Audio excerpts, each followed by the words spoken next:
A paz do Senhor para todos, que Deus continue nos ajudando ricamente, pois somos eternos dependentes dEle, não é verdade? Então que Deus te abençoe e a toda a sua família. Quero compartilhar com os irmãos e amados e amigos, mais uma mensagem da parte de Deus, pois vamos extrair da Bíblia, e quando se fala de Bíblia, fala-se da palavra do Senhor. E quando se fala a palavra do Senhor, fala justamente da vontade dEle para cada um de nós. Ok? No livro dos Reis, no capítulo 6, primeiro livro dos Reis, no capítulo de número 6, quero compartilhar com você esta mensagem de Deus para as nossas vidas, ok? Capítulo 6, verso 1 e o versículo de número 7. Diz o texto: E sucedeu que no ano 480, depois de saírem os filhos de Israel do Egito, no ano quarto do reinado de Salomão sobre Israel, no mês de Zive, este é o mês segundo, Salomão começou a edificar a casa do Senhor. Versículo 7. E edificava-se a casa com pedras preparadas, como as traziam. Se edificava de maneira que nem martelo, nem machado, nem nenhum outro instrumento de ferro se ouviu na casa quando a edificavam. Que texto maravilhoso. Hoje eu quero falar sobre uma grande obra. Amém? Que Deus nos ajude, que o Espírito Santo abra o nosso entendimento para que possamos compreender a sua palavra. Amém? Então, quando eu digo uma grande obra, eu estou falando de missões. Quando falo de missões, eu não me refiro ao que se diz muitas vezes, que vem à nossa mente, que é a saída de um país para o outro, quando se envia missionários para uma outra nação. Então, o termo missões geralmente nos traz logo isso à mente, mas não é nesse sentido que eu estou falando. Missões vai muito mais além do que a gente imagina. Veja o que Jesus fala no livro de Atos dos Apóstolos, no capítulo de número 1 e o versículo de número 8. Jesus ele nos mostra que a evangelização ela tem que ser feita de forma simultânea. Ou seja, não só a minha saída do Brasil para uma outra nação, como muitas vezes passa na mente das pessoas quando se fala sobre missões. Mas é o que Jesus nos diz aqui, em sua palavra. Então, no capítulo 1 de Atos dos Apóstolos, e o versículo de número 8, nos mostra que trabalho de missões são esses, como deve ser a evangelização. Olha o que diz: Mas recebereis a virtude do Espírito Santo, que há de vir sobre vós, e ser-me-eis testemunhas, tanto em Jerusalém, no local onde se mora, como em toda a Judéia, em bairros vizinhos, e Samaria, quem sabe aqui uma representação da nação brasileira, e até os confins da terra, então por todos os lugares. Então veja que quando se fala em missões, não se refere apenas à saída de um lugar para outro, para fazer evangelização transcultural, ou seja, fora da cultura nossa, de forma alguma. O texto deixa claro em mostrar que a evangelização ela tem que ser feita de forma simultânea. Enquanto eu estou aqui, eu também posso fazer evangelização em outra nação, e a gente vai ver como eu estando aqui posso fazer isso, e assim por diante. A evangelização, se você abrir sua Bíblia no livro de Romanos, no capítulo de número 10, a evangelização é feita pela igreja, pela igreja. E há quem fez certa vez, eu li em um livro, como se fosse até um poema que um irmão ele fez, mostrando que a evangelização ela é feita das mãos daqueles que contribuem, dos joelhos daqueles que oram e através dos pés daqueles que vão. Então é muito bonito isso e tem base bíblica. Vamos ver aqui Romanos capítulo 10, do versículo 13 ao versículo 15.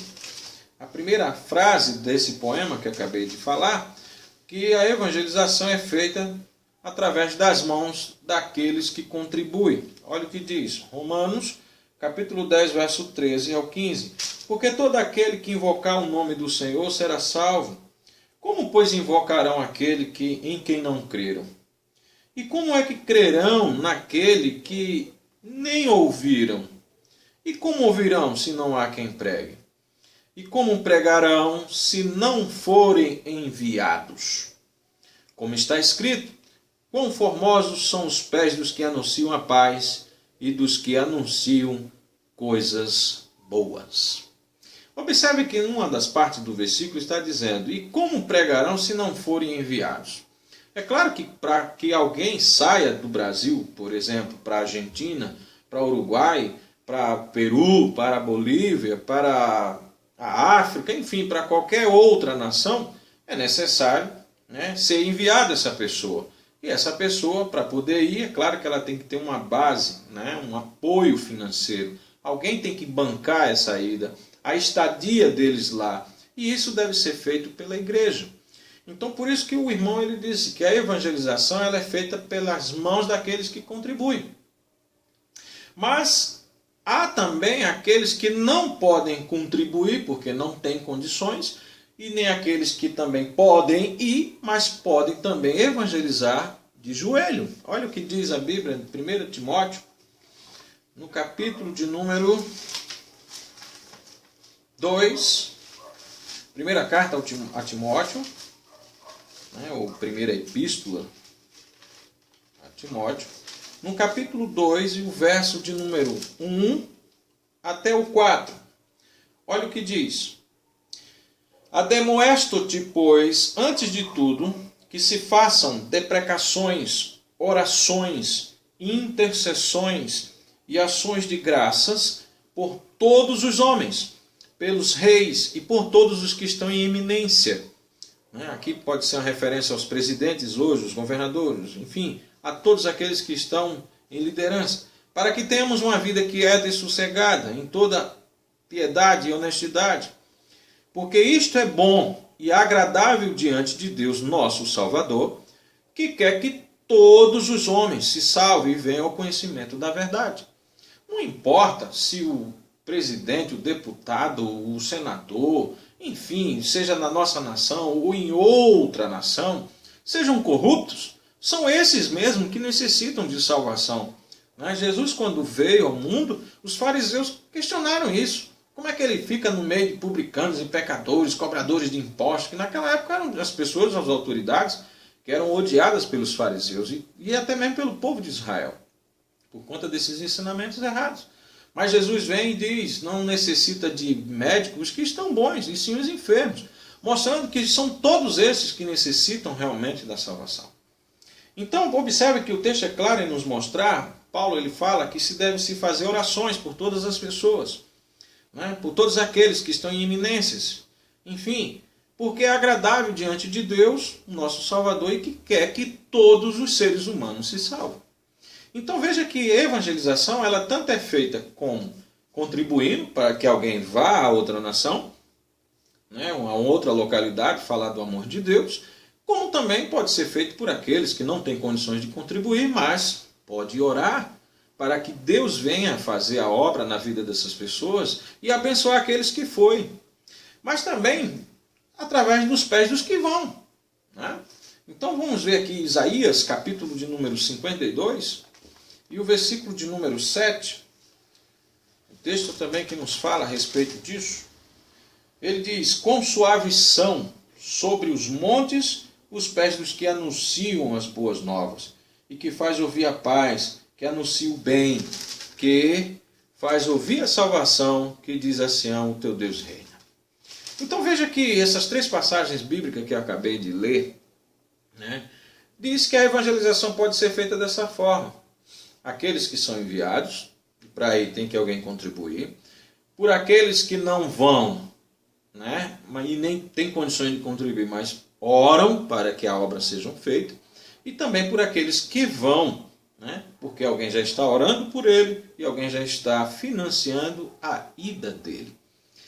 Ou até mesmo aqueles que não vão para outras nações, mas que podem evangelizar na sua própria casa, na sua própria vizinhança, no seu próprio bairro, na própria cidade, no seu próprio país. Então a evangelização ela tem que ser feita, né? Jesus nos mostra que essa atividade de evangelismo ela tem que ser como se fosse uma necessidade diária, tem que ser feita sempre. E ele fala isso em João, no capítulo de número 4, você vai ver, acompanhando aqui comigo na Bíblia, né? João, capítulo 4, o versículo de número 31 ao 34. Olha o que diz. E entretanto os seus discípulos lhe rogaram, dizendo: Mestre, come. Porém Jesus lhe respondeu: Uma comida tenho para comer, que vós não conheceis. Então os discípulos diziam uns aos outros: Será que alguém trouxe alguma coisa para ele comer? Mas Jesus disse-lhes no 34: A minha comida é fazer a vontade daquele que me enviou e realizar a sua obra. Quando Jesus está falando isso aqui, Jesus está fazendo, estava ali os discípulos, né, tinham ido comprar alguma coisa para que eles comessem, e quando eles chegaram disseram: Senhor, come. E Jesus fala que ele tem uma necessidade ainda maior de se fazer, que era a obra do Pai. Observe que a conversa está girando em torno de uma alimentação, e todos nós sabemos que a alimentação ela é necessária. Ela é algo diário, que tem que ser feita constantemente, né? A refeição matina, da tarde, né? E da noite. Muitas vezes ainda tem um lanche entre umas e outras. Mostrando a necessidade de se alimentar, e que é algo diário. Então Jesus, quando ele fala que a obra do Pai tem que ser realizada, ele está mostrando que a necessidade de se fazer este trabalho tem que ser algo constante. Então, observe, por exemplo, no Mateus capítulo 6. Olha que Jesus fala que é tão importante isso. Né? Mateus capítulo 6, no versículo 19 a 21. Observe que Jesus vai nos mostrar aqui que quem evangeliza, né, quem faz a obra do Senhor nesse sentido de evangelizar, de falar do amor de Deus às pessoas, é como juntar tesouro nos céus. Né? Além de ser uma necessidade que tem que ser feita de forma simultânea, né? Porque enquanto você contribui, alguém vai evangelizar. Enquanto você ora, né, também você está fazendo essa obra. E quando você mesmo sai para fazer, a obra é feita. Então você pode fazer das três formas: enviando alguém, orando e fazendo. Então Jesus nos mostrou isso, que a evangelização tem que ser feita de forma simultânea. Atos 1 e 8, nós lemos isso. Vemos também que elas são feitas por aqueles que contribuem, que oram e os que vão. E Jesus, a gente leu em João 4, que Jesus falou que a obra de Deus é algo necessário e que tem que ser feito diariamente. Mas quem evangeliza junta tesouro nos céus. Olha que coisa linda. Enquanto as pessoas trabalham tanto, né, às vezes está em um emprego, 2, 3, muitas vezes, porque eu preciso manter a minha casa, que ninguém vai pagar minhas contas e tal, se sufocam tanto e muitas vezes não deixam espaço para fazer a obra do Senhor. Mas olha o que diz Mateus capítulo 6, verso 19. Não ajunteis tesouros na terra, onde a traça e a ferrugem tudo consomem, e onde os ladrões minam e roubam. Mas ajuntai tesouros no céu, onde nem a traça, nem a ferrugem consome, e onde os ladrões não minam e nem roubam. Porque onde estiver o vosso tesouro, ali estará também o vosso coração. Observe que Jesus está mostrando que quem faz a obra do Senhor, né, junta tesouro nos céus. Observe que ele diz aqui: mas ajuntai tesouro nos céus. Então todo aquele que faz a obra do Senhor, aquilo que de fato tem valor para Deus, ele está juntando um tesouro nos céus. Né? Observe que ele ainda diz que onde estiver o vosso tesouro, estará também o vosso coração. O que Jesus está dizendo é que, aonde for aquilo mais precioso para você, é aonde o seu coração vai estar voltado. As pessoas se sufocam tanto hoje com o trabalho, com tantas coisas, porque o seu coração está voltado às coisas terrenas e materiais. Mas se elas estiverem focadas nas coisas do Senhor, é claro que a gente precisa fazer as coisas daqui da terra, materiais, somos humanos e necessitamos, mas devemos também entender que apesar de estarmos aqui, um dia vamos prestar conta a Ele. Né?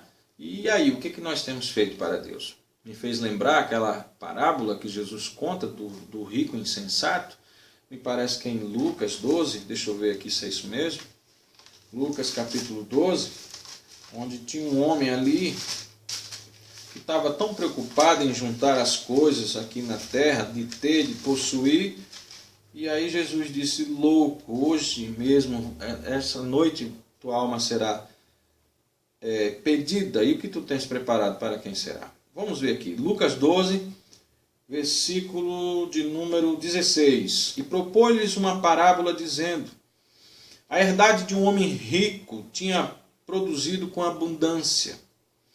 E arrazoava entre si, dizendo, que farei? Não tenho onde recolher os meus frutos, não tenho onde guardá-los. E disse, já sei, vou derribar esses celeiros, né? E vou construir outros maiores, e ali vou recolher toda a produção e os meus bens. E direi para mim mesmo, descansa, né? Tens em depósito muitos bens para muitos anos, descansa, come, bebe e folga. Mas Deus lhe disse, versículo 20, louco, esta noite te pedirão a tua alma, e o que tu tens preparado, para quem será? Olha o que Jesus diz no 21. Assim é aquele que para si ajunta tesouros, e não é rico para com Deus. Não adianta a gente ganhar o mundo todo e perder a salvação. Não adianta a gente ganhar tantas coisas e não fazer nada para Deus. Então, quem evangeliza, junta tesouro nos céus. Veja aí, 1 Timóteo, capítulo 6 e versículo 7. 1 Timóteo,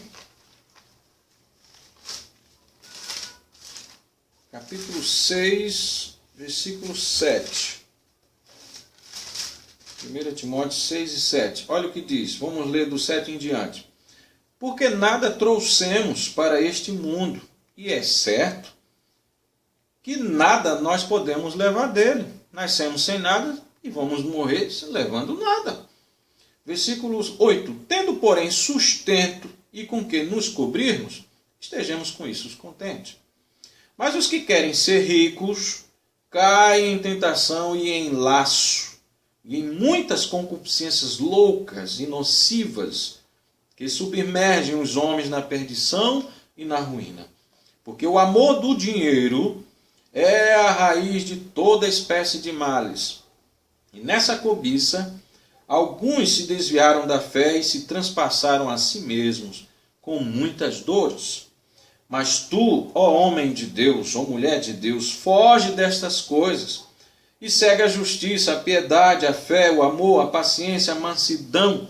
Milita a boa milícia da fé, toma posse da vida eterna, para a qual também foste chamado, tendo já feito boa confissão diante de muitas testemunhas. Veja que o texto é claro em nos mostrar que a preocupação de muitos é riqueza e buscar ter as coisas. Trabalham, e observe o que ele diz aqui, no final morre e não leva nada. Mas que devemos sim exercitar a nossa fé, né? Aquilo que cremos na pessoa bendita de Cristo, pondo em prática o amor, a piedade, enfim. Olha o que diz no versículo 17. Manda os ricos deste mundo que não sejam altivos, nem ponham a sua esperança nas incertezas das riquezas. Olha o que ele diz, ele fala que a riqueza, pôr a esperança na incerteza das riquezas, mas em Deus, que abundantemente nos dá todas as coisas para dela gozarmos. Vou ler novamente o versículo 17. Manda aos ricos deste mundo que não sejam altivos, nem ponham a esperança na incerteza das riquezas, mas pôr esperança em quem? Em Deus, que abundantemente nos dá todas as coisas para dela gozarmos. Que façam bem, agora olha o que ele manda os ricos fazer, que façam bem e enriqueçam-se em boas obras. Em boas obras, repartam de boa vontade e de boa mente, né, e sejam comunicáveis. É como o texto está bem claro, reparta o que você tem com quem não tem. Porque as pessoas às vezes são tão egoístas, né, que trabalham, não, eu trabalho, foi eu que suei, eu trabalhei, é meu. Meu querido, a maior prosperidade. Quando a Bíblia fala de prosperidade, não é você ter e crescer tendo. Não. A prosperidade, segundo Deus e conforme a palavra, é você dividir o que tem com quem não tem. É você se preocupar com a necessidade daquele que está ao seu lado. Ou você pensa que Deus te deu algo para ser só para você? Tudo que Deus nos dá, Ele há de cobrar um dia, né, pela administração que nós tivermos aqui na terra. Se administrarmos bem, seremos louvados por Ele. Mas se administrarmos mal o que possuímos, que na verdade não é nem nosso, tudo é dele, porque a Bíblia diz que os céus e a terra, tudo pertence ao Senhor. Mas vamos continuar lendo, olha o que diz no versículo 18, vou repetir, que façam o bem e enriqueçam em boas obras, repartam de boa mente e sejam comunicáveis. Que entesourem para si mesmo um bom fundamento para o futuro, para que possam alcançar a vida eterna. O texto é muito claro. Que aqueles que possuem riquezas devem entesourar para si mesmo tesouros para o futuro, mas observe aqui, com essas obras, repartindo o que tem com quem não tem, se preocupando com aquele que não possui, ajudando aquele que necessita.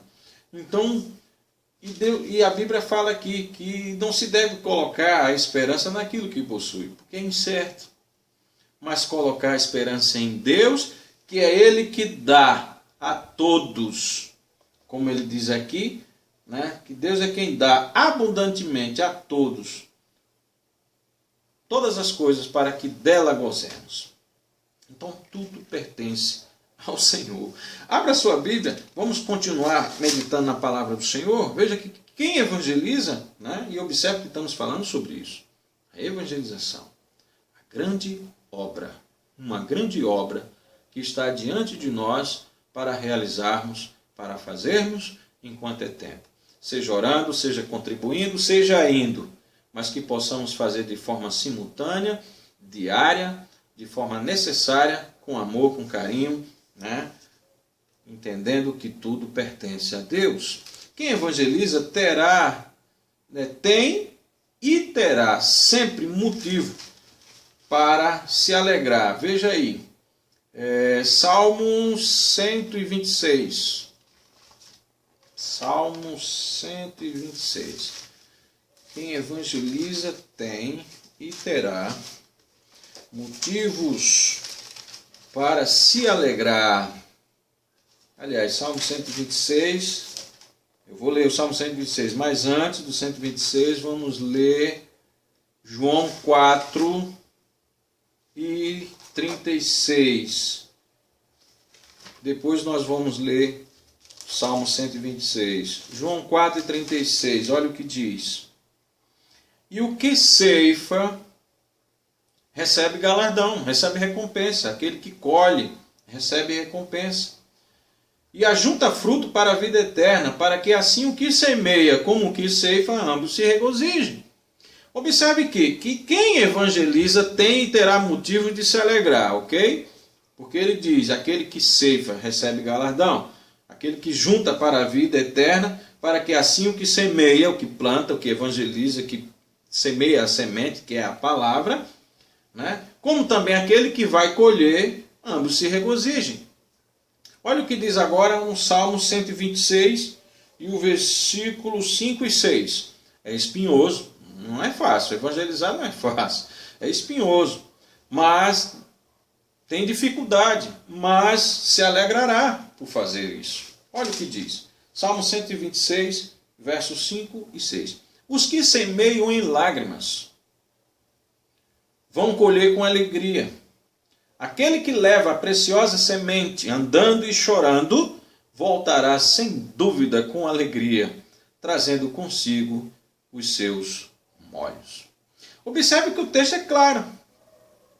Que aquele que semeia, né, a semente, está claro aqui, ainda que seja com lágrima, com dificuldade, ainda que seja de forma dificultosa, né, espinhoso até, mas no final se alegrará, trará consigo os seus molhos. Então não desanime, não se entristeça, não pare de fazer a obra do Senhor. Veja o que ele diz em Coríntios 15, né? Por isso, você não deve se desanimar. Sei que é difícil, não é fácil. Mas olha aqui, 1 Coríntios, capítulo 15, versículo de número 58. Portanto, meus amados irmãos, sede firmes e constantes, sempre abundantes na obra do Senhor, sabendo que o vosso trabalho, aquilo que você faz para Deus, não é em vão. Não é em vão. Olha o que diz. Vou repetir. Portanto, meus amados irmãos, sede firmes, constantes, sempre abundantes na obra do Senhor, fazendo sempre, constantemente, sabendo que o vosso trabalho não é em vão. Então não desanime, não pare. Olha o que diz em Isaías 55. A palavra de Deus é fiel. Ela é fiel. Você não pode desanimar nem parar por alguma dificuldade, algum problema que você tenha enfrentado. Não é motivo para você parar. A palavra de Deus é fiel para se cumprir. Ele diz lá em Jeremias 1:12, eu velo pela minha palavra para cumprir. Olha o que diz em Isaías 55, versículo 9 até o 12. Olha o que diz. Porque assim como os céus são mais altos do que a terra, assim são os meus caminhos mais altos do que os vossos caminhos, e os meus pensamentos mais altos do que os vossos pensamentos. Porque assim como descem a chuva e a neve dos céus e para lá não tornam, mas regam a terra e as fazem produzir e brotar e dar semente ao semeador e pão ao que come, assim será a minha palavra que sair da minha boca. Ela não voltará para mim vazia, antes fará o que me apraz e prosperará naquilo para que a enviei. Porque com alegria eu vamos sair, levando esta palavra, e em paz seremos guiados. Glória a Deus. Observe que quem evangeliza terá sempre motivo para se alegrar, por mais difícil que seja, né? Por isso não devemos nos desanimar. Deus é fiel para cumprir sua palavra e nos ajudar. Não importa se alguém vai aceitar ou não a mensagem. Olha o que diz em João 4. Veja só. João capítulo 4, versículo 36 e 37. Nós já lemos, nós vamos ler novamente. Agora olhando por um outro ângulo, certo? Veja só. João 4, 36. E o que ceifa recebe galardão. Quem planta ali a semente vai receber recompensa. E ajunta fruto para a vida eterna, para que assim o que semeia, né, como o que ceifa, ambos se regozijarem. Ambos se regozijem. Porque nisso é verdadeiro o ditado. Um é o que semeia e o outro é o que ceifa ou o que colhe. Tanto aquele que plantou a semente, que levou a semente, a palavra de Deus para aquela pessoa, ela ouviu. Ela não se converteu naquele momento em que ouviu a palavra.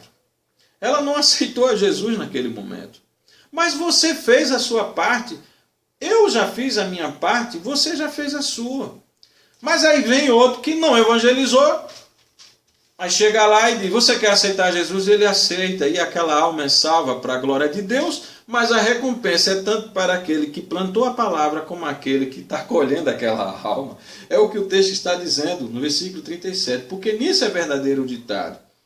Um é o que semeia e o outro é o que ceifa. Então logo, há recompensa tanto para quem planta, que muitas vezes não colhe, mas aquele que colhe recebe do mesmo jeito. Então veja que a recompensa é certa, não deixa de ninguém receber a recompensa da parte de Deus. Olha o que diz em Mateus. Mateus, Jesus falou que a plantação é grande, muito grande. E é por isso que é necessário, aqui, Mateus capítulo 9, versículo 35 ao 39, a 38, aliás. E percorria Jesus todas as cidades e aldeias, ensinando nas sinagogas deles e pregando o evangelho do reino e curando todas as enfermidades e moléstias entre o povo. E vendo a multidão, teve grande compaixão deles, porque andavam desgarrados e errantes como ovelhas que não têm pastor. Então disse aos discípulos: a seara é realmente muito grande, mas poucos são os ceifeiros. Rogai, pois, ao Senhor da seara para que mande ceifeiros para a seara. Jesus está dizendo que a plantação é grande. Há necessidade de muitas pessoas para colher esses frutos. Olha que Jesus se volta para os discípulos e diz isso. Então disse aos discípulos, 37, a seara é realmente grande, mas poucos são os ceifeiros. Tem muita gente por aí precisando ouvir uma palavra. E a palavra de Deus, a palavra de salvação, a palavra de arrependimento, né? A palavra que salva a vida daquela pessoa, que dá a vida eterna. Enquanto isso, tem muitos brigando por posição na igreja. Tem tantos que dizem: eu não nasci para estar no banco, eu tenho uma chamada de Deus, né? Eu não sou crente de banco. Quando alguém fala assim é porque está querendo estar lá sentado, não é crente no banco, mas quer ser crente no púlpito. Entendeu? Porque para ele acha que só se faz a obra de Deus se estiver na frente, se for o líder, o cabeça, se for o pastor. Enquanto Jesus está dizendo aqui, a seara é grande e são poucos os ceifeiros. Ninguém briga para ir no hospital evangelizar lá o enfermo. Ninguém briga para ir lá num asilo onde só tem velho. Ninguém briga para ir pregar o evangelho lá no presídio. E está aí, a porta está aberta, tem muita gente precisando ouvir a palavra. Poucos são os ceifeiros, a seara é grande, mas tem muito aí brigando só querendo ser pastor, pastor, pastor. Lembre-se que a Bíblia diz lá em Tiago que a quem muito é dado, muito é cobrado. Eu não estou bem lembrado do texto, mas me parece que é em Ezequiel 36, que fala aqui de alguns pastores, né, que, não sei, deixa eu ver se eu consigo ver aqui rapidamente, que Deus fala: ai de vós, pastores, que não cuidais das minhas ovelhas. E Deus, ele há... Deixa eu ver aqui. Não estou lembrado agora onde é que está escrito. Eu sei que é em Ezequiel. E Deus, ele fala de uma forma muito poderosa, falando ali contra os falsos pastores. Que ao invés de cuidar das ovelhas, o texto fala mais ou menos sobre isso, que ao invés de cuidar das ovelhas, das feridas das ovelhas, eles estavam enlameando a água das ovelhas, tosqueando a lã das ovelhas, ou seja, né, se aproveitando das ovelhas para se enriquecer e tirar proveito. Mas você, seja ele quem for, eu, qualquer um, que estivesse aproveitando da obra do Senhor para se beneficiar a si próprio, pode ter certeza que a recompensa também vai ter. E não vai ser uma recompensa boa. Com certeza não. Porque o texto diz: ai de vós, pastores, que cuidai de vós mesmos, Enquanto as minhas ovelhas se dispersam, se espalham, estão feridas e não estão tendo cuidado algum, ai de vós, pastores. Está escrito aqui em Ezequiel, não me lembro onde, eu estou até com raiva porque eu já não achei aqui. Deixa eu ver aqui se eu acho rapidinho.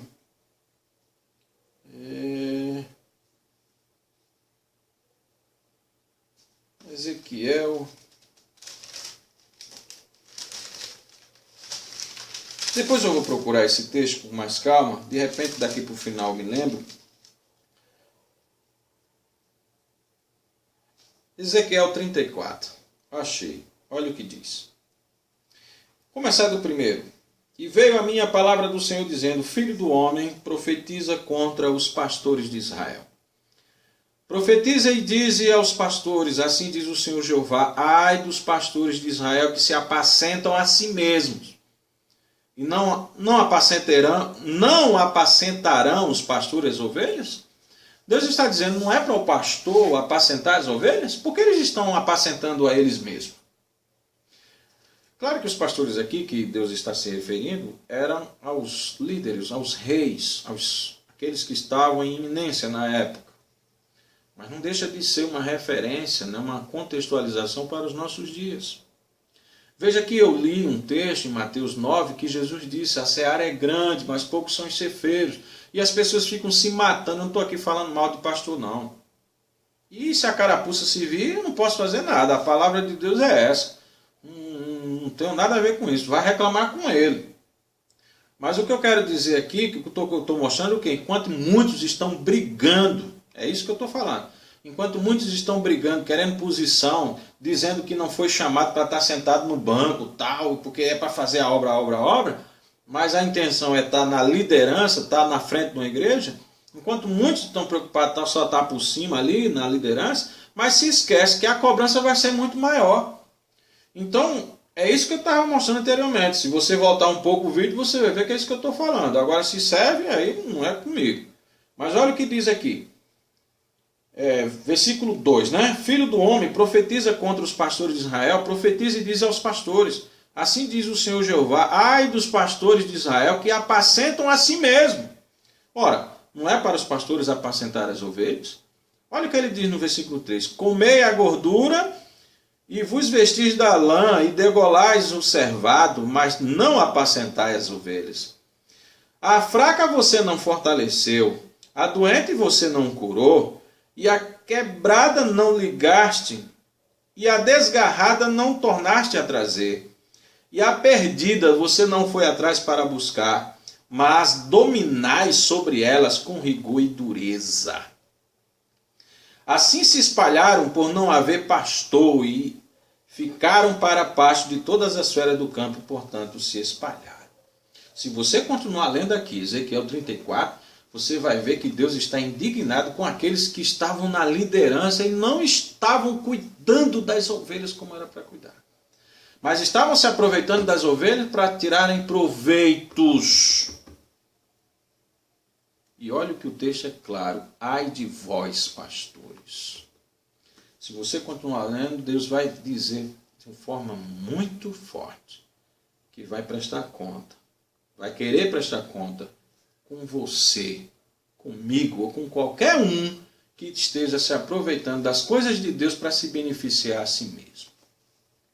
Então, enquanto muitos brigam para querer estar na frente e tal, deveriam brigar para ir no hospital, aí vou levar uma palavra para um enfermo, para um velhinho que está lá no asilo, um presídio onde tem um preso, né?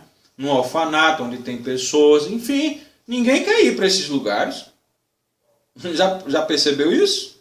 Mas a obra está diante de nós. É uma grande obra, uma gigantesca obra que está diante de nós.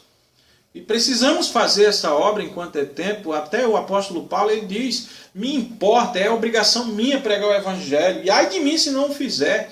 Será que nós, eu, você, todos nós podemos dizer: eis-me aqui, Senhor, e fazer a obra do Senhor enquanto é tempo?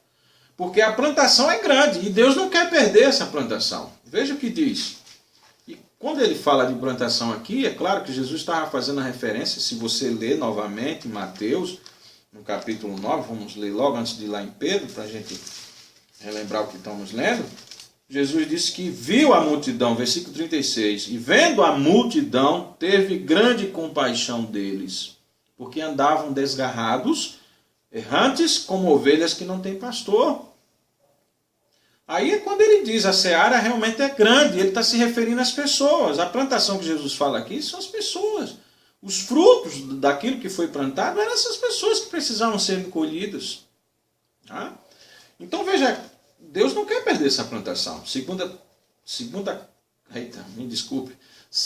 epístola de Pedro, capítulo 3, verso 9.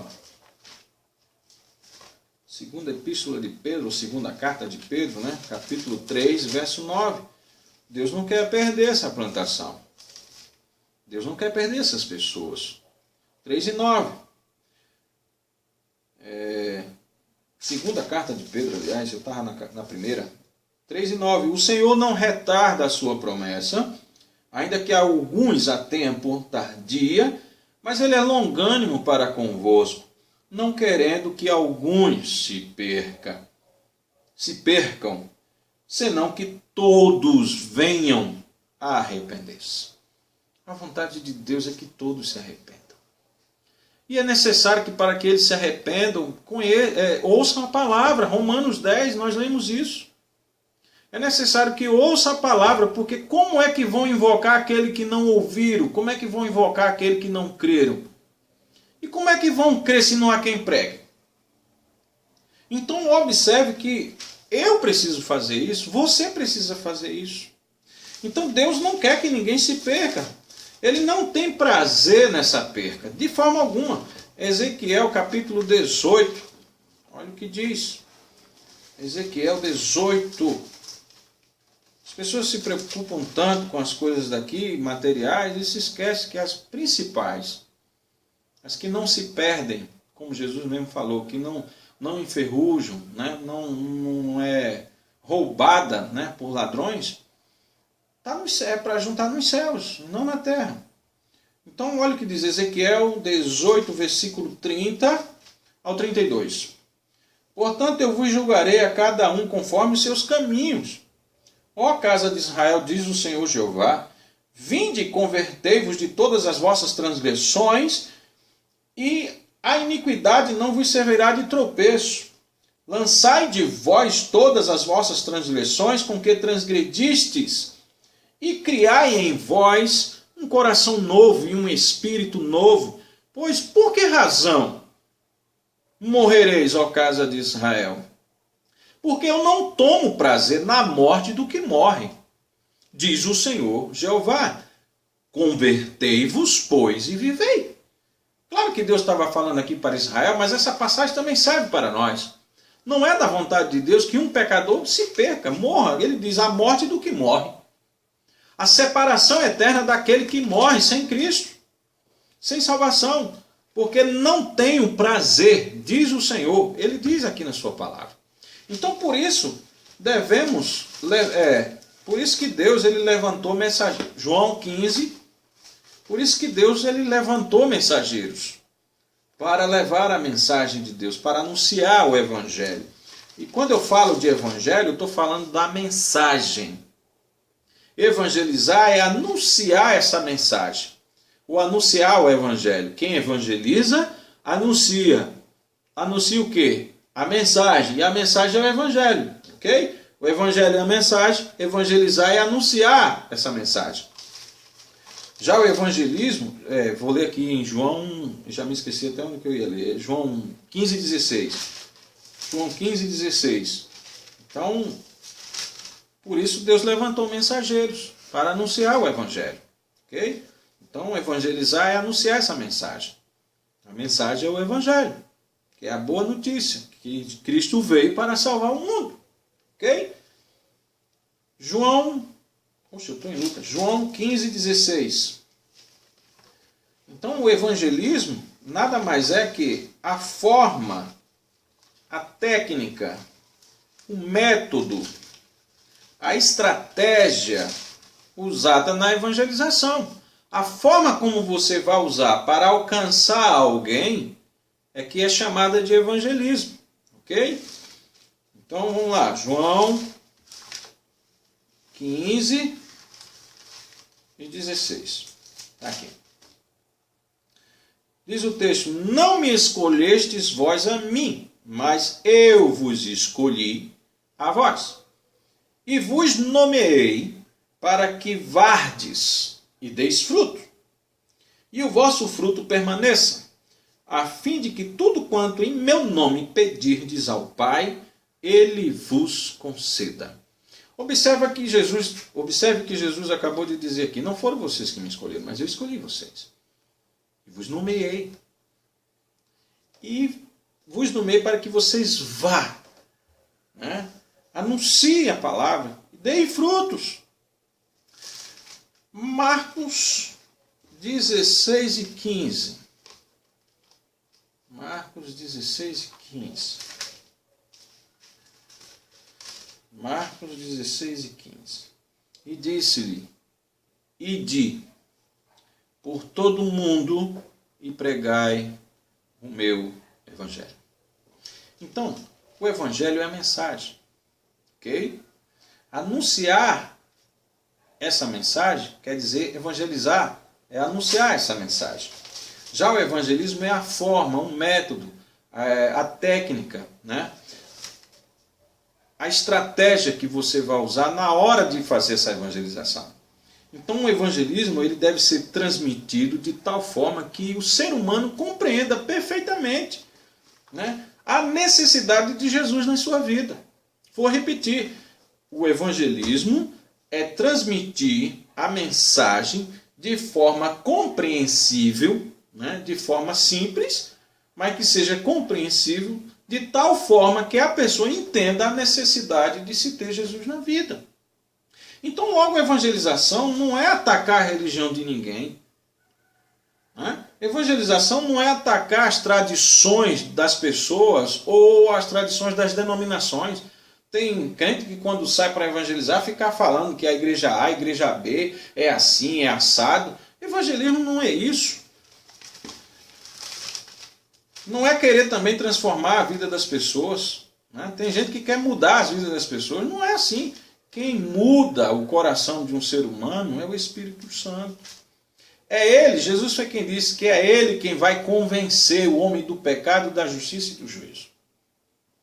A nossa missão, a minha missão, a sua missão é apenas levar a palavra. Transmitir essa palavra de tal forma que a pessoa entenda, compreenda a necessidade de se ter Jesus. Abra a Bíblia aí. Então, em 1 Coríntios capítulo 15. Evangelismo não é fazer boas obras. Né? Evangelismo não é... 1 Coríntios capítulo 15. Não é atacar a religião de ninguém. 1 Coríntios capítulo 15. Versículo de número 1. Vamos ler aqui. Olha o que ele diz. Evangelizar é transmitir a mensagem de salvação. Ok? Também vos notifico, irmãos, o Evangelho, que já vos tenho anunciado, o qual também recebestes, e no qual também permaneceis, pelo qual também sois salvos, se o retiverdes, tal como vos tenho anunciado, se não é que crestes em vão. Porque primeiramente vos entreguei o que também recebi, que Cristo morreu por nossos pecados segundo as Escrituras, e que foi sepultado e que ressuscitou ao terceiro dia, segundo as Escrituras. Observe que Paulo está dizendo aqui: eu anunciei o Evangelho de acordo com a palavra, mostrando que Jesus morreu, ressuscitou conforme as Escrituras. Observe que a mensagem de Paulo é Cristo, cristocêntrico. O centro da mensagem de Paulo era Cristo. E a evangelização tem que ser isso, é transmitir Jesus para as pessoas. E não ficar falando da religião, dizendo que é a tradição ou o costume da igreja tal, isso, aquilo, outro, não presta, que é melhor o seu, enfim. Não é transmitir boa obra, não é querer mudar a mente das pessoas, enfim, não é debater com elas. de forma alguma. E além do mais, uma das coisas que se tem que se aprender para quem evangeliza, ou quer evangelizar, levar o evangelho às pessoas, é aprender a ter relacionamento com as pessoas. As pessoas não constroem relacionamento nenhum com as pessoas e depois quer levar o evangelho. Passa pelo seu vizinho, não dá um oi, um bom dia sequer, passa pelas pessoas, não fala. Aí depois quer levar o evangelho para as pessoas. Como? Aprenda a criar relacionamento com as pessoas, conversar, comunicar o evangelho sempre às pessoas, mas não forçando as pessoas a ouvir. Respeite a opinião delas. Então, primeiro você cria um relacionamento com elas. Você comunica constantemente esse evangelho. Ah, irmão, mas eu já falei tantas vezes. Comunique, deixe, você vai falando e deixe que o Espírito Santo é quem vai convencer a pessoa. Não é você, não force, não perca o foco. Se você está querendo anunciar Cristo, então fale sobre Cristo, não fique falando de A, de B. Isso não é evangelização, então você não entre em debate, não perca o foco, aprenda a construir relacionamentos e transmita uma mensagem simples, clara, objetiva. Use a Bíblia. 1 de Pedro, capítulo 3, verso 15. Olha o que diz, 1 de Pedro 3, verso 15. Ah, Jesus, tem hora que para achar dá trabalho, mas já achei aqui. 1 de Pedro 3 e 15. Olha o que Pedro diz. Antes santificai a Cristo como o Senhor em vossos corações e estáis sempre preparados para responder com mansidão e temor a qualquer que vos pedir a razão da esperança que há em vós. Pedro está dizendo, esteja sempre pronto, preparado para responder às pessoas. Aqui, a palavra. Responder às pessoas a razão da vossa fé. Tem crente que não lê Bíblia, não ora, não evangeliza, não sai, nem contribui, nem vai, e ainda critica os que vão. Não se relaciona com o vizinho, não fala com ninguém, só faz debater, criticar A, criticar B, não entende de absolutamente nada. Quando fala alguma coisa, complica mais do que ajuda, e no final ainda acha ruim porque a pessoa não se converteu a Cristo. Como se ela tivesse autoridade, autonomia de assim fazer. Não. Evangelizar é anunciar a palavra. E a palavra tem que ser anunciada conforme ela é, de acordo com a Bíblia. Paulo foi muito claro em dizer: eu anunciei Cristo crucificado conforme as Escrituras. Eu anunciei Cristo que ressuscitou conforme as Escrituras. Então a mensagem tem que ser Jesus. A mensagem de salvação é Cristo. Ok? Então, outro detalhe é você entender as pessoas, respeitar as pessoas pelo que elas são. Não ter preconceito. Tem gente que não fala com um A porque tem a sua opção de vida A. Outros não querem falar com um B porque tem uma outra forma de ser. Não tenha preconceito. Respeite as pessoas pelo que elas são, como elas são. A sua missão é anunciar o Evangelho. E deixe que o Espírito Santo é quem vai convencê-la das atitudes erradas, daquilo que precisa mudar, daquilo que precisa sair. Né? E é Ele quem faz, é Ele quem muda. Não somos nós. Então, não respeite as pessoas. Né? Como é que ela vai ouvir se você nem sequer respeita a ela? De forma alguma. Então, o processo do evangelismo, amados, tem que ter paciência mesmo, é como um fermento. Quer ver? É Lucas 13. Olha o que diz, Lucas 13. Tem hora que o fermento na Bíblia é uma figura do pecado. Mas nessa passagem aqui que nós vamos ler, Lucas capítulo 13, Jesus ele fala sobre o fermento de uma forma benéfica. Né? Versículo 20 e o 21. E disse outra vez: a quem compararei o reino de Deus? Observe que ele está comparando o reino de Deus, a obra dele. Né? É semelhante ao fermento que uma mulher tomando escondeu em 3 medidas de farinha até que tudo levedou. O que Jesus está mostrando que a obra dele é como um fermento que vai crescendo, vai avançando de forma silenciosa. Você não percebe.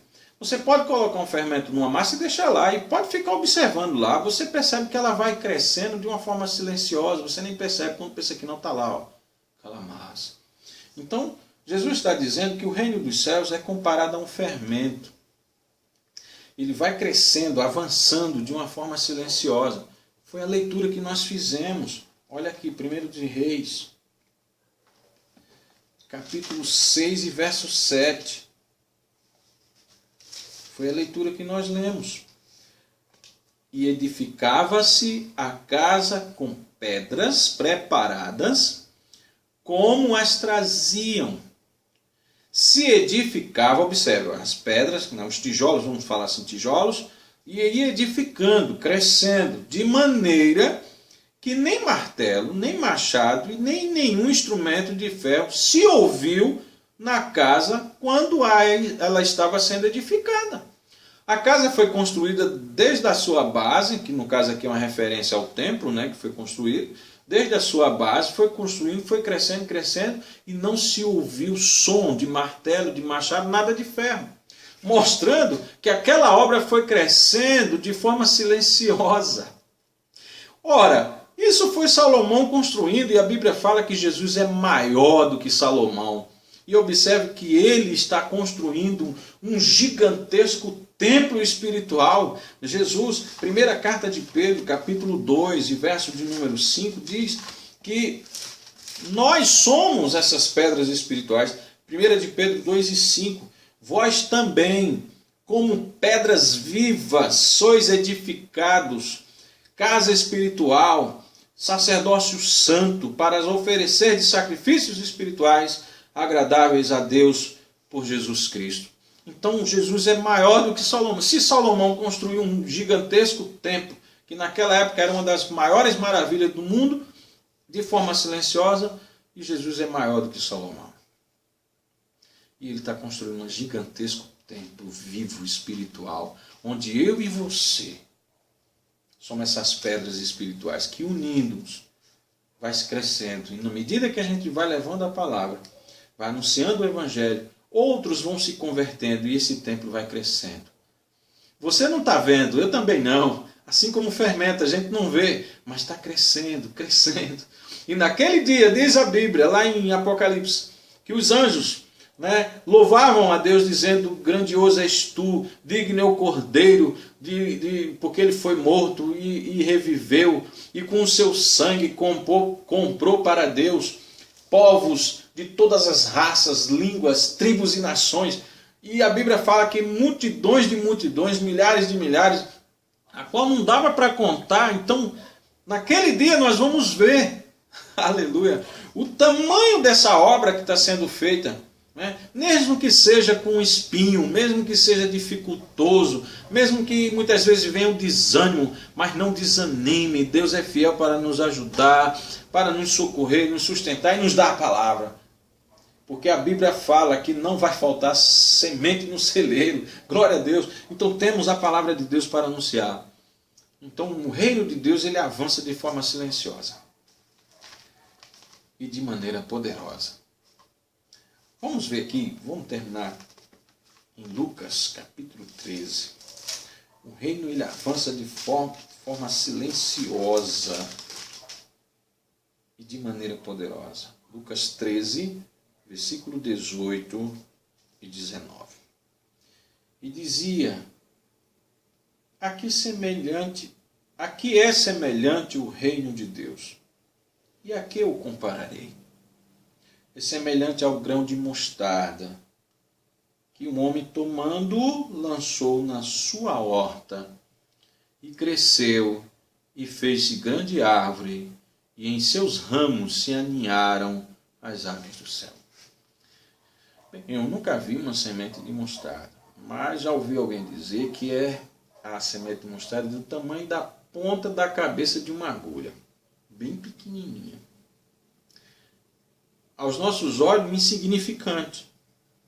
Mas quando plantada, diz o texto, que é como um homem que lançou a semente de mostarda na horta, e ela cresceu e se tornou uma grande árvore. Glória a Jesus. Às vezes parece até insignificante, né? Quando algum grupo, às vezes 1, 2, 3 irmãos, um grupo maior, né? Às vezes até sozinho, quem sabe nas praças, nos ônibus, nos